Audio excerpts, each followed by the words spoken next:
Otep à tous, bienvenue sur la chaîne des panafricanistes par essence, par conviction et par excellence. Celle des citoyens kémites par nécessité et obligation de combat. Nous sommes une chaîne qui n'est guidée que par nos ancêtres et rien que par les ancêtres qui appartiennent à l'égrégore du monde noir. Par conséquent, nous ne croyons en aucun Dieu venu de l'étranger. Toutefois, cette vidéo n'est aucunement destinée à inciter à la haine ou à la violence. Car nous menons un combat qui est d'abord et avant tout spirituel, intellectuel et démocratique. Ensuite, il est politique, géopolitique et géostratégique. Contre l'impérialisme, le colonialisme, le néocolonialisme et l'endocolonat, qui sont tous qualifiés de crimes contre l'humanité. Nous menons ce combat sur la base du principe fondamental que nous avons hérité de nos ancêtres kémites, qui est celui de la Mahat, c'est-à-dire solidarité, vérité et justice. Vous êtes donc en droit de connaître la vérité et nous avons l'obligation de vous dire la vérité, rien que la vérité, afin que justice soit rendue au continent africain. Et ça, c'est notre modeste contribution dans cette noble lutte en faveur de la souveraineté, la dignité, la solidarité et l'unité africaine. C'est exactement ça que nous appelons le panafricanisme. Bien-aimés frères et sœurs, la réponse du chantage de la CEDEAO au Niger est tombée. Le ministre nigérian des Affaires étrangères, celui de Tinubu, lui, il pose un problème sur la table. Avant la décision qui est attendue le 10 décembre prochain. Il dit qu'il faut que Bazoum puisse être libéré. Si Bazoum n'est pas libéré, on va maintenir les sanctions.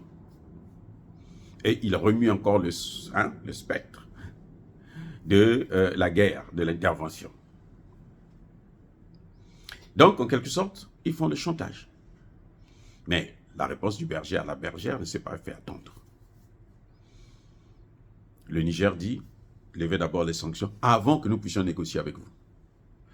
Vous savez, malheureusement, les dirigeants de la CEDEAO, qui sont manipulés par la France, n'ont pas encore compris qu'ils ont perdu la main. Que le pouvoir a changé de camp. Et la force du Niger, l'une des forces du Niger, c'est que les populations de la CEDEAO soutiennent le Niger. Ce sont les chefs d'État qui veulent agresser le Niger, mais les populations soutiennent le Niger. Toutes les populations, y compris au Nigeria, en Côte d'Ivoire. C'est pour ça d'ailleurs que vous avez vu que c'est seulement le Nigeria qui a consulté son parlement.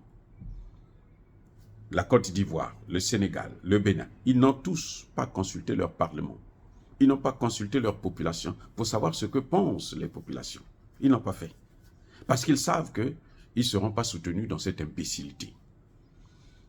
Et voilà que maintenant, ils veulent faire du chantage à un État souverain. Eh bien, le ministre des Affaires étrangères du Niger a répondu. Il dit non. Nous, pour parler avec vous, vous devez d'abord lever les sanctions. Et si vous ne levez pas les sanctions, eh bien, nous sortons de la CEDEAO. Eh oui. Le ministre Yaourt a bien dit, si vous ne le faites pas, nous on sort de la CEDEAO.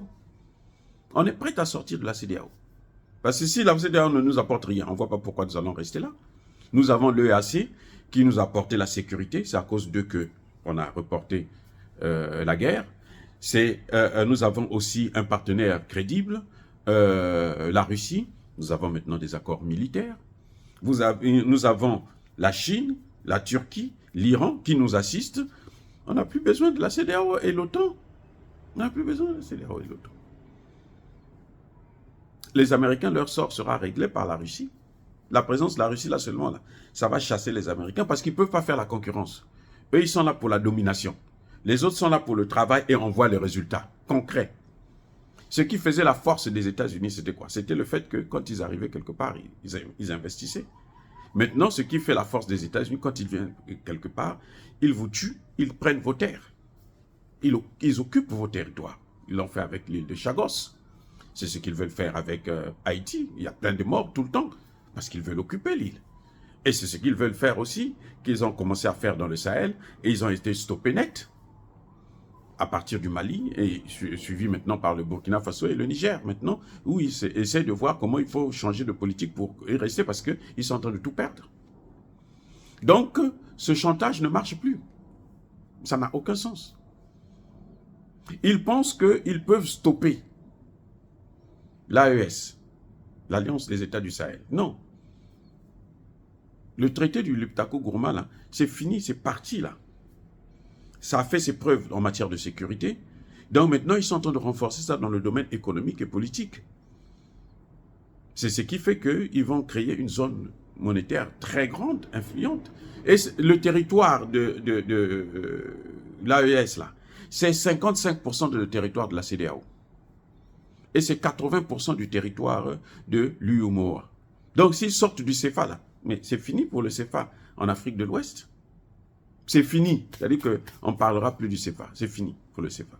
C'est la mort du CFA qui est là. Et c'est ce que maintenant Emmanuel Macron craint. Donc là, en ce moment, il marche sur des œufs. Parce qu'il ne sait plus quoi faire, puisqu'il a perdu la main. Il ne peut plus reculer aussi. Dire que bon, lever les sanctions tranquillement, et puis même s'il recule, ça va changer, ça ne va rien changer. Nous voulons qu'on lève les sanctions parce que nous devrons rester avec nos frères. La Côte d'Ivoire, ce n'est pas Alassane Ouattara. Le Nigeria, ce n'est pas Tinubu. Le Bénin, ce n'est pas Patrice Talon.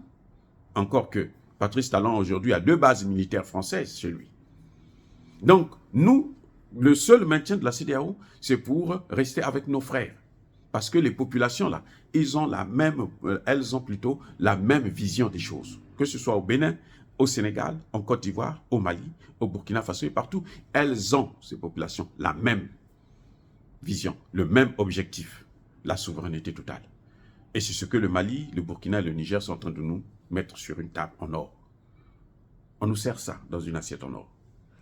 Donc, nous n'avons pas de problème. C'est à la CEDEAO de comprendre que le temps du chantage est terminé et que nous n'allons plus nous mettre encore à dos leurs imbécilités. En tout cas, bravo au ministre des Affaires étrangères du Niger qui est sorti pour annoncer la bonne nouvelle. Que s'il continue à nous emmerder, nous on sort de la CEDEAO. Parce que de toutes les façons, la CEDEAO est morte. Sans ces 3 États-là, la CEDEAO est morte. C'est ça la mort d'une institution. Vous avez vu avec le G7, le Mali seulement qui est sorti, voilà, aujourd'hui, les 2 autres sont partis, et il reste seulement 2 pays, le G5 Sahel plutôt. C'est fini. Donc, le G5 est mort. 3. Hein, pardonnez-moi, 3 avec la France, parce que le vrai patron, en fait, c'est la France, mais c'est fini, il n'y a plus rien. Dire cela, c'est inciter à la haine ou à la violence. Non, on ne fait pas la politique avec le chantage. Surtout pas entre frères de la CEDEAO et de l'Union africaine. C'est pour ça que vous avez vu que l'Union africaine et la CEDEAO n'ont pas félicité le Mali pour sa victoire à Kidal. Ils n'ont pas félicité le Burkina Faso pour avoir massacré les terroristes à Djibo. Leur avoir donné une leçon inoubliable. Encore une fois de plus, soyez bénis. Je persiste et je signe. Soyez abondamment bénis par le Dieu des Kémites et par nos ancêtres angélisés. Mais que tous ceux qui persécutent le continent africain le pillent et le déstabilisent, qu'ils soient noirs, blancs, chinois, arabes, indiens, juifs, qui qu'ils soient punis, maudits, foudroyés, neutralisés, écrasés, effacés par le Dieu des Kémites et par nos ancêtres angélisés. Vive l'Afrique éternelle. J'ai dit et j'assume.